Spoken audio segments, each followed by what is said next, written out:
Good afternoon and welcome to Dialogue with Josie. Hey, this is a very Merry Christmas edition. And I won't say Santa Claus, I just say the Almighty surely gave me a Christmas gift tonight. I'm flying solo for now, other than my brother, my young brother, who has just done great things in his life. And he's doing great things for others. Tonight's episode is dealing with angels that God has put on earth to be a blessing to others. Tonight, Brother Richard Preston out of Jacksonville. We grew up together. I'm a few years older than him. I coached him in elementary school, grade Y, YMCA. My mother taught. Okay, so let me just give some context. There are six Preston brothers. There are three Varners. My mom taught just about all of the Preston fellows. I went to school with two of them. I coached Richard, and I hooked up with his younger brother, who was like a baby when I left Jacksonville, and we interact a lot on Facebook. So right now, he's been on before. He's doing the Lord's work in an outstanding fashion in halfway houses, not halfway houses, in recovery houses, drug, alcohol recovery houses. You know what? Let him tell it. He's been on before. Brother Richard Preston is in the dialogue tonight. Rich, how you doing, brother? Pretty good, Coach. How are you doing today? I am great, man. I am so great. Listen, thank you for popping on with us tonight. You were a last-minute addition. We had some we had a high-profile show tonight, and you were part of it.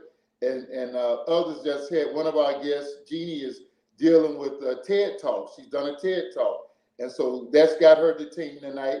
And so you got enough of a testimony, which you were telling the last time. He has two books out, and I'm sure Toya will get a spread of those books before we get off tonight. But the dialogue is with Brother Richard Preston. Rich, tell your story, man. Well, first of all, let me thank you again for having me. It's always a pleasure and a privilege to be surrounded around anybody with the last name of Varner. Also, we didn't mention your dad, who was very instrumental in my development as a youth. As you know, your dad's name is synonymous in Jacksonville, Florida, with what he has done at the PAL, the Police Athletic League, and helping young people develop themselves. So thank you again. My story began at a very young age. When I was playing ball with you, when I was in elementary school, I had actually started experimenting with drinking. And I would sneak drinks at my mom's Christmas parties and things like that. And one thing I found is I loved it. I loved everything about it, from the taste to the smell to what it did to me. It was an instant love affair. It progressed as I went through school, but I was able to mask it pretty good because I was taught by Mrs. Varner. So I kept good grades, and I went on to be a graduate of Sandalwood High School. I graduated in the top 10% out of 532 students, and I was able to earn an academic scholarship, a mathematics scholarship, to Jacksonville University. It was about that time I had started experimenting with cocaine, and cocaine in the 80s was a big thing, and I wanted to be, I guess you could say, peer pressure got me into it, but I wanted to be in the know. So I was experimenting with cocaine, drinking, and of course smoking marijuana. And when I got into college, I found out what really, really came natural to me in high school. I needed to apply myself more. But Mr. Cocaine and alcohol got in the way of that. And 2 semesters into school, I was dismissed. I was suspended and put out of school, much to my father's dismay, my mom's dismay, and a lot of my supporters, because this guy who had a above 4.0 GPA average, this guy who scored a 1460 on his SAT test, this guy that was voted most likely to succeed was now starting to fail. And cocaine took me to places I never thought imaginable. It heightened my drinking. And then in the 90s, and you guys, if you purchase my book and you read about it, I think it's the 4th chapter. It's called From the Frying Pan to the Fire. And that's when I started experimenting with crack cocaine. And I took a downward spiral. It was a free fall, really. And I ended up with what most every crackhead gets. I started into the judicial system. I was in and out of jail at last count. And I don't think I want to count anymore. It was 27 trips to jail. I tried a suicide, 4 attempts that I can remember.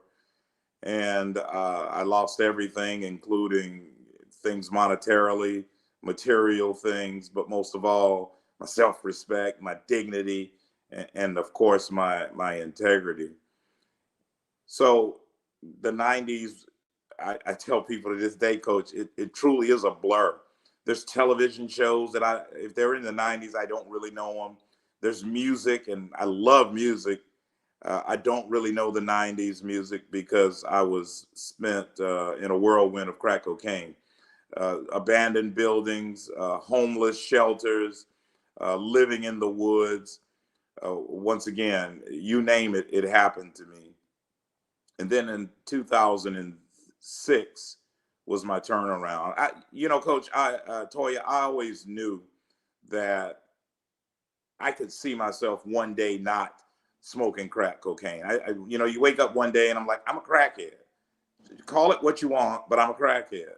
But the alcohol, I loved it. And I just couldn't imagine life without a drink.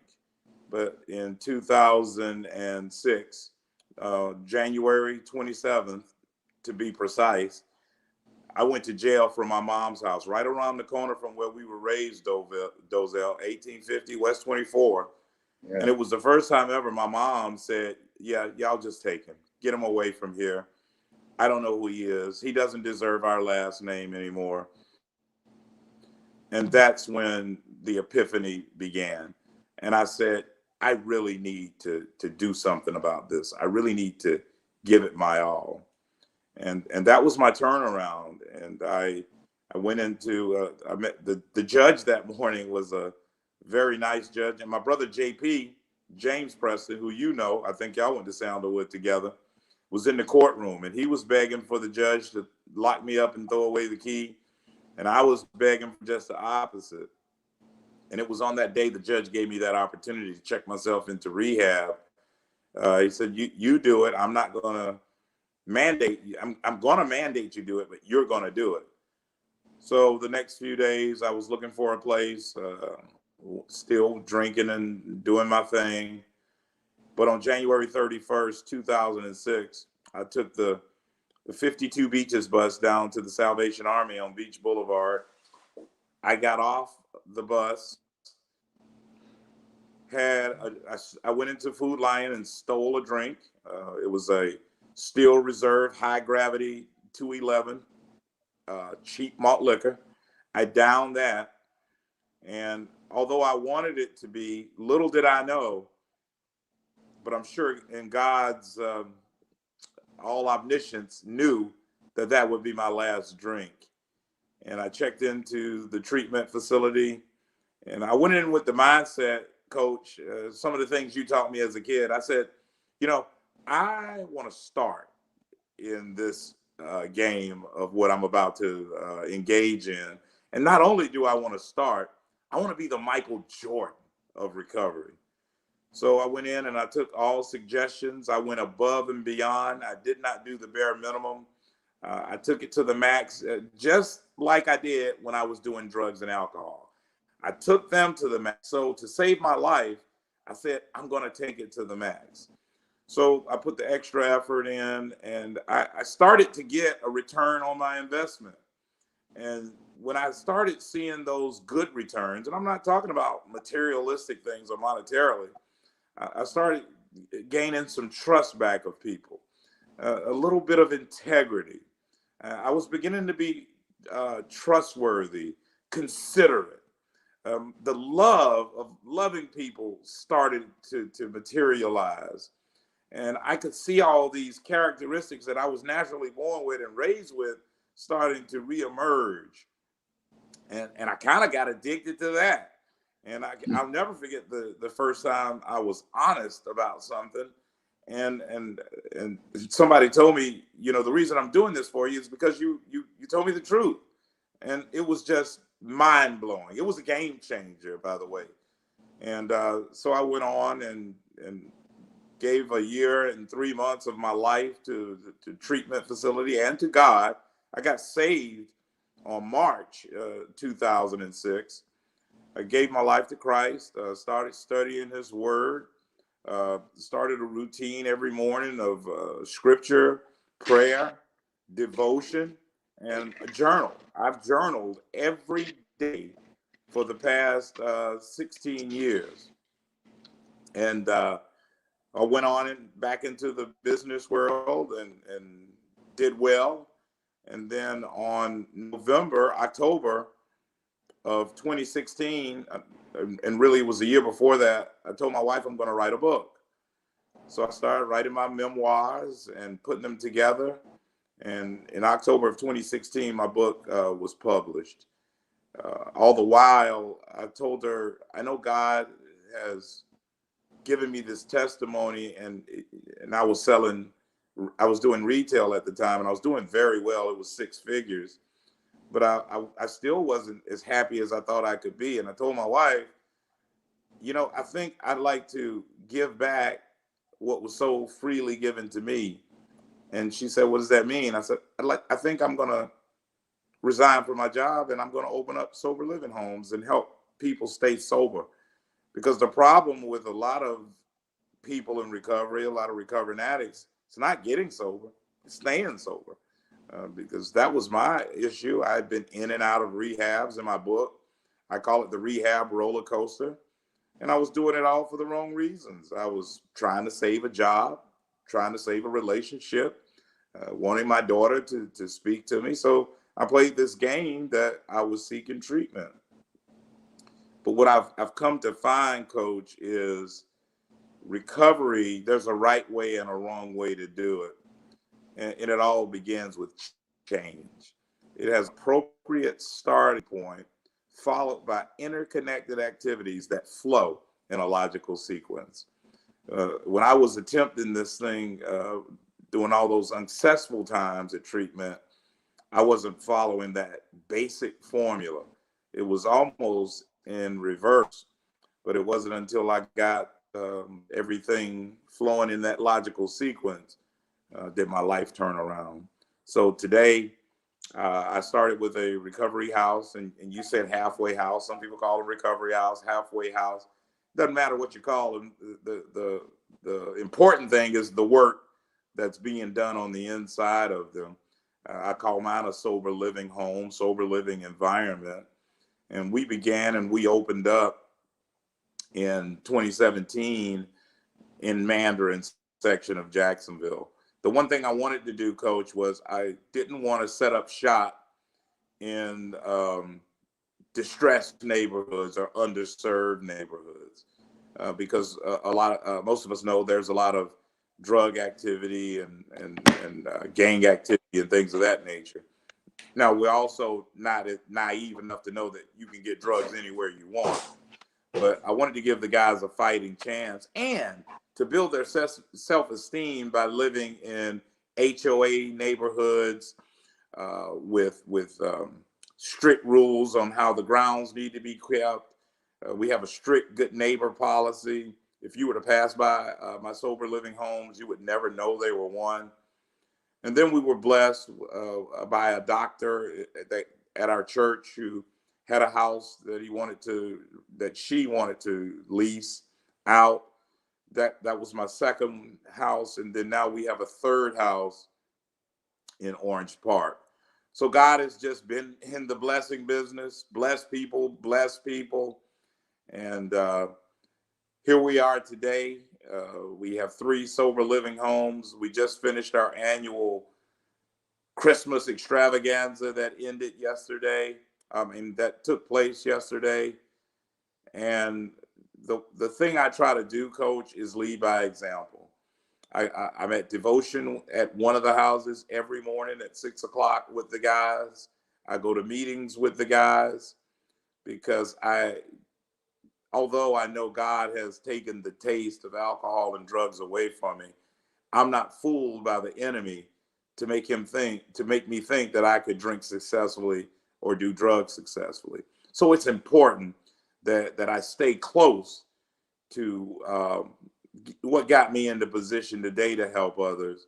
And that is with my consistency of doing, as we call it in recovery, the deal. And that's where we are, sir. So Rich, I mean, you don't know you are really pushing me to limits tonight. I'm not that emotional fella, rah and all that, but I'm not the teary guy. But last week I was on the road. I actually we did the show from my mother's house, and our cousin came on. She does Talking Angels, where she donates blankets. In fact, I got to get some addresses to her. I've been on the road so much, I don't know if I'm coming or going. But she just blessed us immeasurably. And then I know your story. I've read portions of your books. I won't, because I did those on the road, when my dad passed. And then I was up another time on the road when you came back with the second, just on the book. But I'm going to commit to them over the holidays. But I know your story to an extent.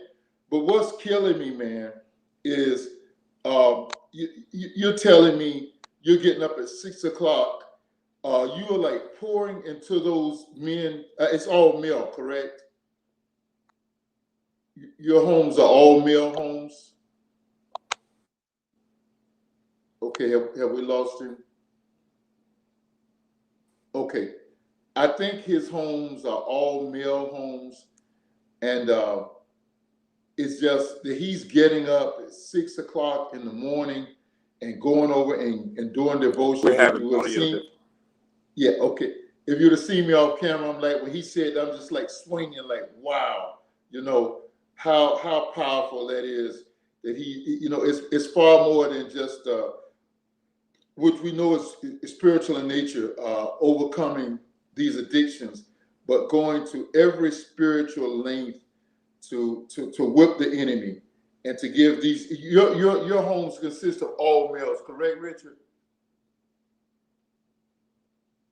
Is he able to hear me? Okay. All right. He's going to come back on. Okay. You guys get a chance to see the dialogue tonight is using this nice Christmas scene. We may kind of do this in the future, do some dialogue scenes, photo of Fort Lauderdale or Jacksonville, something like that, where we emanate from. By the way, KV, I was talking to him just a second ago. He's rushing home, trying to make before we sign off tonight. But I'm just, when Rich gets back on, I just want to talk to him about how his journey has taken him to, often we have to go through tough times ourselves. I know I had a particular experience, which on the other side of it, God called me to minister. I don't know if my faith level or my experience with God, my journeying with God, my walk with God, had taken me close enough that I would have been ready to answer that call had I not gone through what I went through, and he brought me out to show me his powers and his might, and to kind of push me to know that yes, he was in fact calling me into ministry. And gosh, 40-some years later, I just look back on it. It's all part of the process, and I'm saying that as far as Rich is concerned. Every homeless night that he spent, every night he spent in an abandoned building, every time he slept under a bridge, everything that he did that was not consistent with his upbringing. As he stated, our two families were relatively close. We lived together. Hey, for you all who live in Jacksonville, I was a paper boy. I delivered the Florida Stars on Fridays, and I just delivered the Florida Star to Miss Preston, who's one of the sweetest people in all of the world. And I delivered papers to them. And then right before I would leave home, I coached football, and Richard played for me. I, in fact, played football with his brother at Sandalwood before I broke my leg in 3 places and learned that the gridiron was not a place I would play. Maybe I coach, and I became a basketball player, even earning a scholarship to UCF, which I could not actualize. But I'm just saying this to say that you never know how God is moving in someone's life. Uh, Fern is saying God has always blessed us. He always blesses us. Indeed, in fact, he does. Listen, share this out. I'll probably end up boosting this because this story has got to be told to everybody. He'll be back on with us, so we'll just hold tight, and he's going to tell more about what he's doing in the actual event that caught my eye that he's just doing at his homes and through the ministry he's affiliated with right now. It's the halfway mark, and we're going to do what we do at the halfway mark.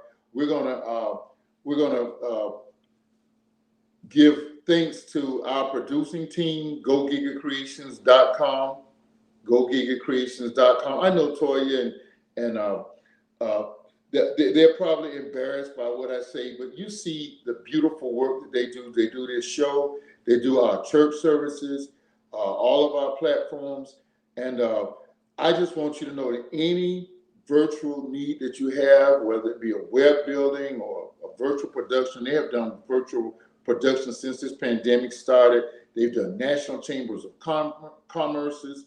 They've done, they have done BET Television Network. They have done shows that normally appear on TV. They have been part of the production team. GoGigaCreations.com, just an awesome team. And the other person, her schedule just would not allow her to be here tonight. She tried to the last minute. So that's right, we'll get her on the other side. She was scheduled a few weeks ago, actually, when we were on the cruise ship, and her husband had a stroke. And that's why we didn't know what was going on. But we've talked quite a bit this weekend, and she said if she couldn't make it, she'll be with us at the very beginning. That's Sister Jeanne Albaugh. And Jeanne is Rich, she heads up Showering Grace, Showering Love, and they have buses which go into highly populated homeless areas, and there they give showers, and not just any clothing items, but brand new clothing items to people. It's just like called Fresh Start, because voter registrations there, haircuts are there, everything to give a person a brand new feeling. And Richard, I know you're able to come back and talk about that. They do that at Showering Love. Sister Jeanne Albaugh, who herself was addicted, homeless, abused, the whole works, and now she's doing TED Talks and doing great things for the kingdom of God. We're going to talk about that. She'll be on with us over into the new year. I want to do a double shout out tonight. Yeah, I know. I am really fighting, Fern. I'm doing everything in me because Joe Manchin is doing his absolute best to catch Are You Serious from the dialogue. I'm not sure you're going to escape that next week. And I'm not sure that all of the craziness is going on in Congress and coming out of Tallahassee. If we don't do something about that situation, shame on us. But this is Christmas time, so we're not doing anything political. We're doing feel-good stories. We're doing godly testimonies. But I want to do 2 shout-outs tonight. The first one tonight is to Coach Prime himself, Dion Sanders. Things didn't go quite well for him on Saturday in the Celebration Bowl, but a 7-1 season. I'm sorry, a 10-1 season that he had, losing only to the University of South Florida, and that wasn't by a large winning. Going to the Celebration Bowl, Jackson State, along with South Carolina State, 2 of the more renowned HBCUs in America, packed the Mercedes-Benz Stadium there in Georgia. A resurgence, a rebuilding, a re-energizing that he himself has done. I know he coached, and it's probably not just about coaching. It's a ministry for Dion. And yes, the enemy is going to come after him. Other large colleges are going to try to pull him out. I think they'll be trying to take him out of his mission. But he has been totally focused, unfazed, all year long, lifting up the banner of America's historically Black colleges and universities, What an awesome job he's doing. You saw the other day that he flipped a recruit that was headed to his alma mater, Florida State University. Is going to Jackson State now. And a lot of students, I coach high school football, are looking now with a different set of lens towards the HBCUs than they have in the past. And that's all because of people like Coach Prime. Like I say, it's more than coaching for him. It's a ministry to raise up these HBCUs was where minorities had to go to school because they couldn't go to the University of Mississippi. They couldn't go to Mississippi State. We couldn't go to the University of Florida. Don Gaffney was the first black quarterback to play for the Gators, 1972. And Dion has taken that banner. He has done that, and others have followed him, and it is beyond sideline coaches. It's about raising up a whole institutions in this nation. Thank you, Dion. Thank you, Coach Prime, for what you're doing. We shout you out here on the dialogue. We're so grateful for what you're doing. God bless you, man. Stay where you are and keep doing the good work, and others to join in with what you're doing. And also tonight, like I said, it's a double shout out. The other shout out is to every father and every mother. Oftentimes, they're single mothers who are trying to put something under the tree. And I'm not against that. Yes, I'm a preacher of the gospel. I believe in all of the love that comes with Christmas. The gift giving is an exchange of love, and there's gaiety in the air. And I think it's not coincidence, it's providential, it's anointed. God blesses us with this special feeling. They put it in words to the song, The Most Wonderful Time of the Year, where we celebrate the Savior's birth. He was the greatest gift that this world has ever known. And we give gifts as a symbol of giving gifts, which tie into the greatest gift that was ever given to us when God came in the flesh as Emmanuel to save our souls and give us a new lease on life. So to every parent, to every big brother, every big sister, every step parent, every foster parent, every godparent, everybody who pours into a child's life during this time of year, through gifts, through giving, through loving. So I'm good with Santa Claus, okay? Because we know who Santa Claus really is.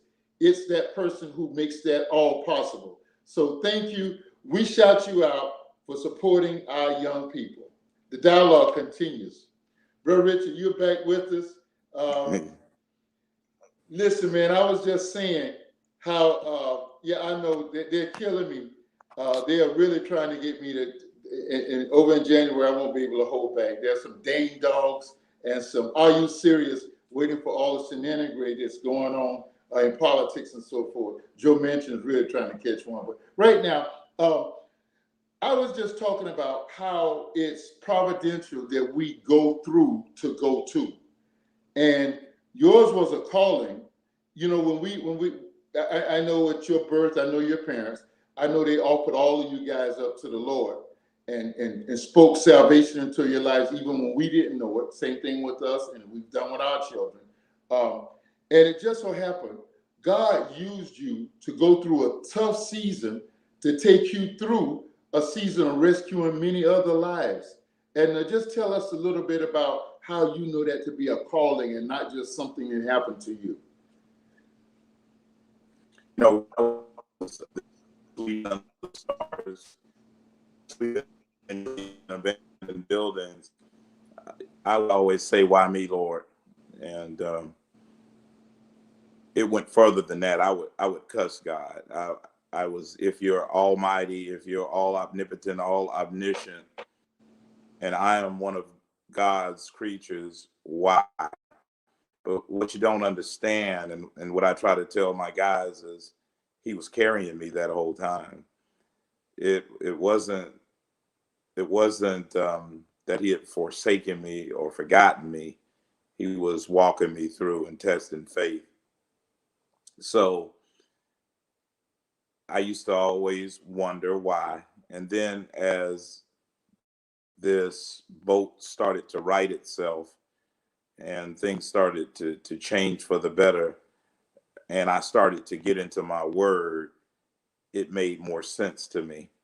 And I started to understand. And that's when I came to the conclusion when I was talking earlier, and I told my wife, I'm sure God, the Lord has more in store for me than to sell mattresses. Now, I was doing a great job of putting people in getting them good night's sleep, but I just think our God is more powerful and more almighty than that.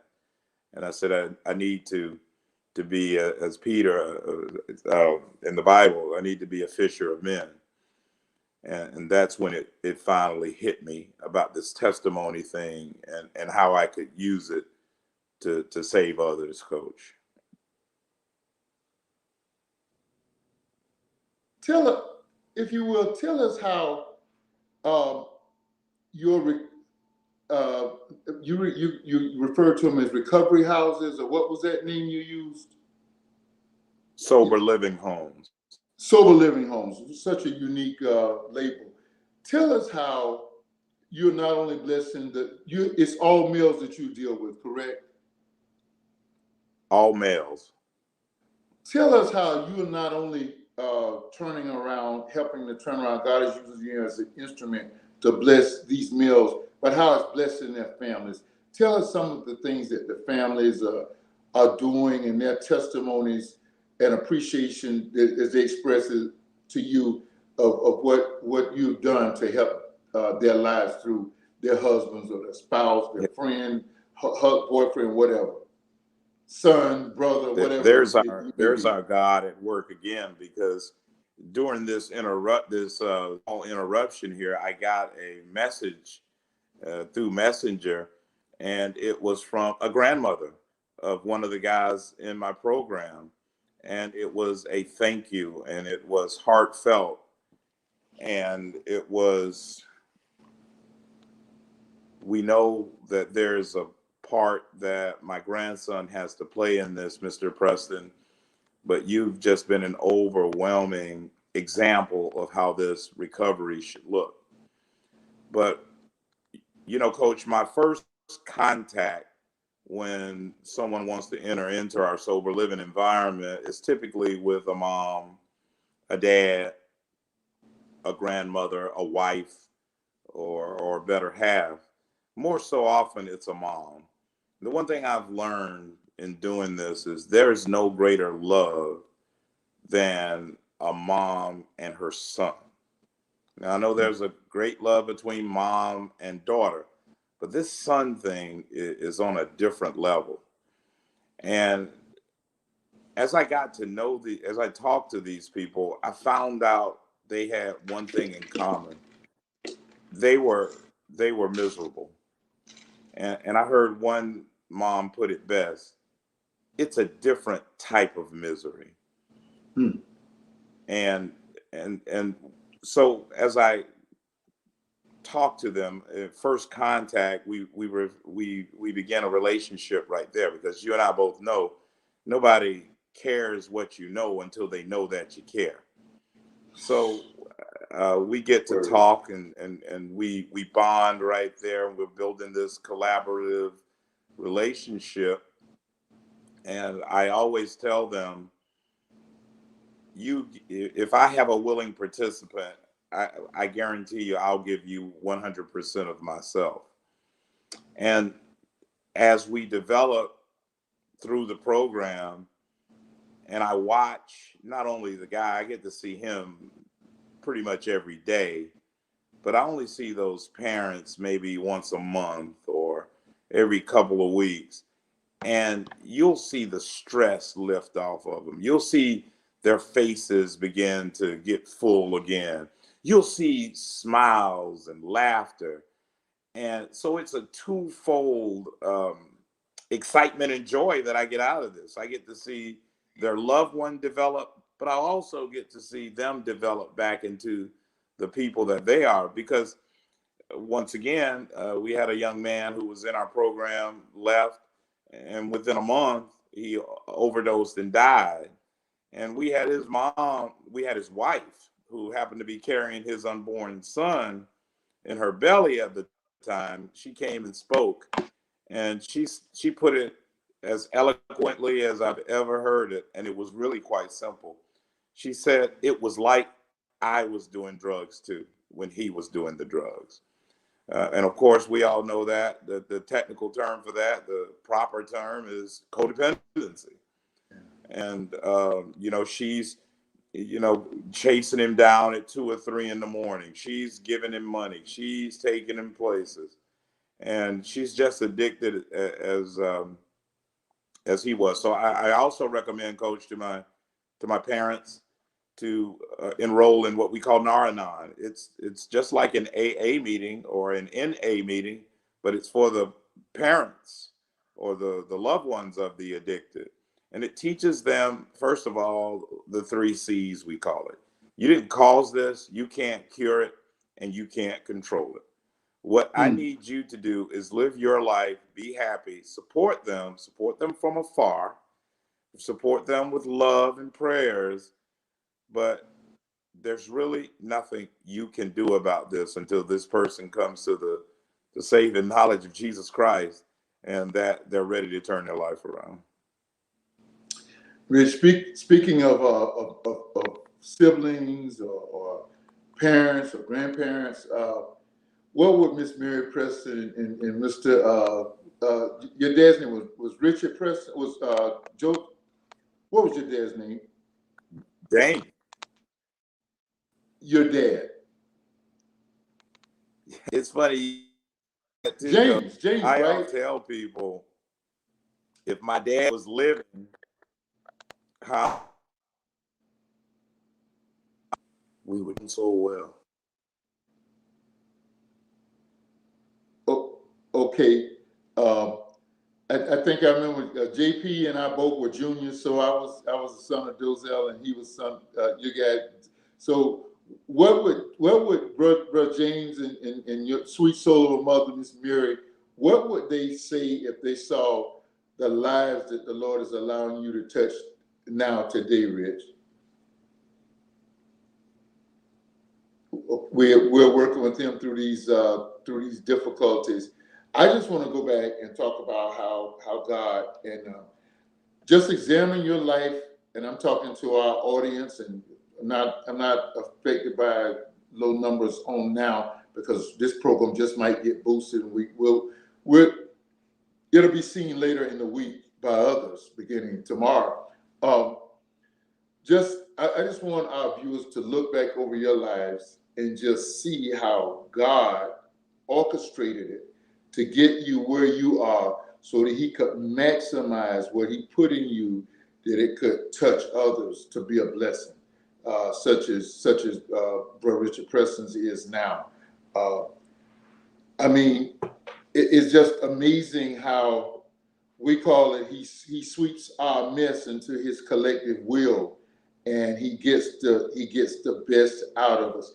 And you know another thing, my mentor, and we're going to do a show that I'm going to dedicate to him over in January around his birthday, around family legacy, and we're going to look at 4 generations in his family. And he went on to be with the Lord about, I think about 11 years or so ago. Has it been that long? Wow, 10 years ago. But Bishop Tom Diamond, and wherever I am in ministry, he certainly helped to get me there. God used him. And whenever I hear the song, this says, he saw the best in me. That's what Richard is doing with others and people like him. The ministering angels that tonight's show is about, their lives are dedicated to seeing the best. They're not, when they look at people, just like God looks at us, God does not see our dirt and our shortcomings, and he knows about all that. But he sees someone whom he loves, whom he's poured into, whom he has invested in, who he has a destiny, a future for, and who he has labeled an overcomer, no matter what we're facing. And in that, the other reciprocal part of that is that God transforms our lives, and he allows us to touch the lives of others. And we reach out. Yeah, Toya, I didn't mean to be preaching tonight, but we reach out, and then our lives touches the lives of others and make those lives so much better. And it's amazing. We had Brother Gordon Harris on a few weeks ago when I was on the ship, y'all. Okay, he had words about that.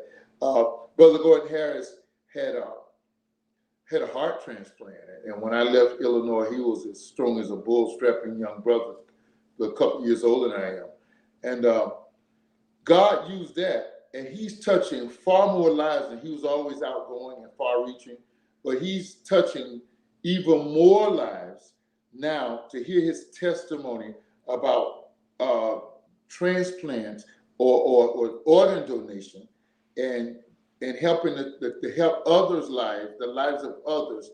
God just allows us sometimes when we sign on as being a part of His family, then we have enlisted, just like we do in the U.S. Armed Forces, we have enlisted ourselves to God so that God can use us however God so desires to use us.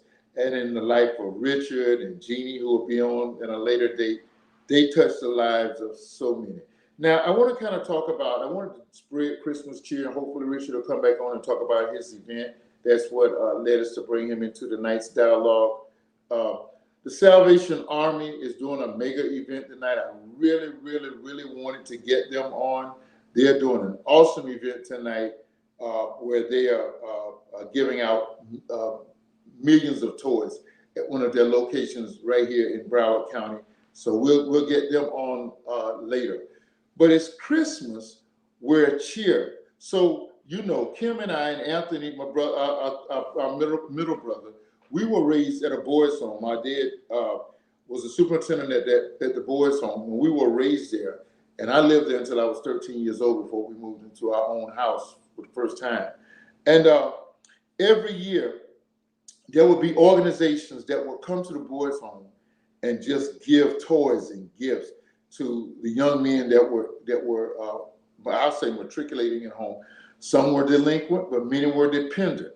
And my dad and the staff over at the Duval County Parental Home for Colored Boys, yes, that was the title of it, poured into the lives and the soul of those young men to help them to make great things out of themselves. My dad mentored Bob Hayes, and Bob Hayes was an inspiration to anybody on the east side of Jacksonville, as Kim would call it, out east, is innately a Dallas Cowboy fan because that's where Bob Hayes played. And Bullet Bob was mentored by my father. In fact, he was encouraged to play ball. So poured into, but people that didn't even know there were no color barriers, people from out Arlington where we couldn't live when I was living there. When I was in Jacksonville as a kid growing up across the bridge, people from the south side, people from the far north side gave gifts just to spread cheer and to help encourage. And I was sharing, and I won't call the name, but one of our dear followers, one of my dear loved ones that follows the dialogue, who contributed yesterday to our ministry, contributed last week to Talking Angels, and was kind of like apologizing and saying, I really would have liked to have given you more. And I had to say to them, what you gave went far more than the dollar amount, the tangible amount. It was the encouragement, and it was the love behind it that inspires us. And so that's what it is. We have to be inspiring and reaching out and touching others. And so Richard and people like him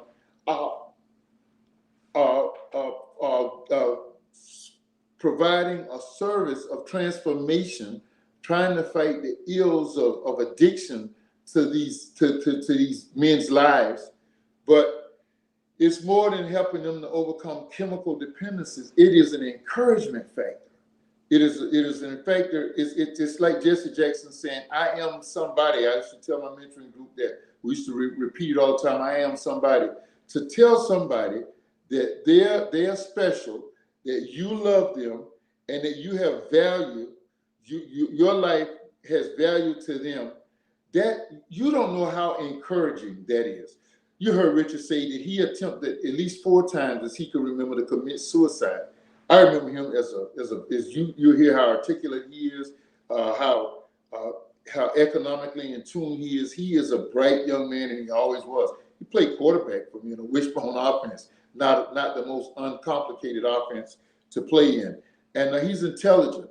But in his intelligence, he had to see that he was greater than what the world was trying to put on him. And he came to his wits, so to speak, or we can say God turned him around. And it didn't end with his transformation, but he's now transforming the lives of many others. And I was so hoping he could get back on to talk about the event that he's done. So listen, I went to a Christmas event the other night. Now we have to be careful. We know that COVID is spreading again, but whatever you do it with the abundance of caution. There's nothing like the fellowship. And this is the most wonderful time of the year. It's a time that we share, that we spread love, that we give love, and we put out to others. And what a difference it makes. What a difference it makes. Yes, Richard is another angel indeed, Fern. Richard is, and there's so many others like him. And you don't know what encouragement you are to this dear soul. And we just want you to know that. So I think when we get ready to wrap this up tonight, what you're about to do, maybe Richard couldn't come back home, but we just want to say that let this season be a season of giving from your heart. I don't care if it's you go to the store and buy a candy bar and give it to somebody. I used to have an attitude about the homeless at red lights. My son, the real Dozy, taught me, and so I carry money specifically for red lights, to bless those brothers and those sisters. But for the grace of God, go I. And so it's certainly not going to hurt me, but giving just a small amount of money goes far beyond the dollar. It is an encouragement. It's saying that, listen, I don't care what my condition is, somebody loves me. Somebody cares for me. Somebody's reaching out for me. I think I've preached about as much as I can tonight. We'll get Richard to tell in retrospect what his story was and what he's done. But we just wanted to share. His book is Serenity Granted, and Accepting Hardship. And we want you to get it. He came back and wrote a second version to that. It's like a bestseller in the Jacksonville area. And we want to get it out and get people to know about it. It's a very encouraging, it tells the story. And there's so much in that story that takes me back to the early 70s when I was his coach. And he ended up befriending a kid that I had coached, that we coached against, that we were rivals. Bethune Elementary, Susie Talbot. And they ended up being great friends in middle school. And I think his friend died tragically, Lawrence Tunsil, who was a great athlete. And he and Richard became friends. And when he comes back on, he'll talk more about Richard. But get his book. The story's right there in the book. You see how to get it there at Facebook at Richard Preston or www.newlifejacks.org. It's the ministry he's affiliated with. Or you can just get right through the dialogue. We'll make sure you get that book, and it will bless your life. And share it with others. It's a compelling story. Next week's dialogue, we're going to do a year in review. It's going to be a year in review. I'm trying to bring some of your old friends back. I'm going to try to get Steve Thomas with us. Maybe Jeanne will join us. Hopefully Kim will be here. And we want to look at the year that was 2021.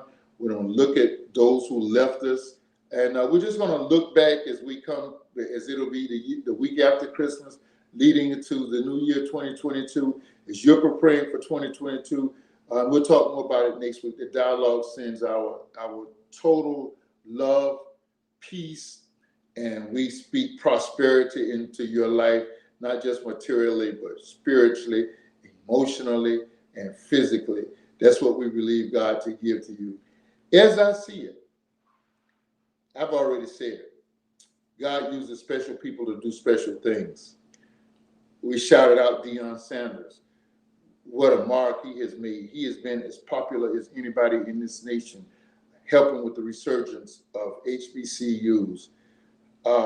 We talked about family members, fathers, mothers, particularly single mothers, siblings, and foster parents and godparents who have acted to pour into kids' lives, who have been the real Santa Claus during during this season and the seasons and beyond, the seasons that we've endured, have blessed the lives and they poured in the lives.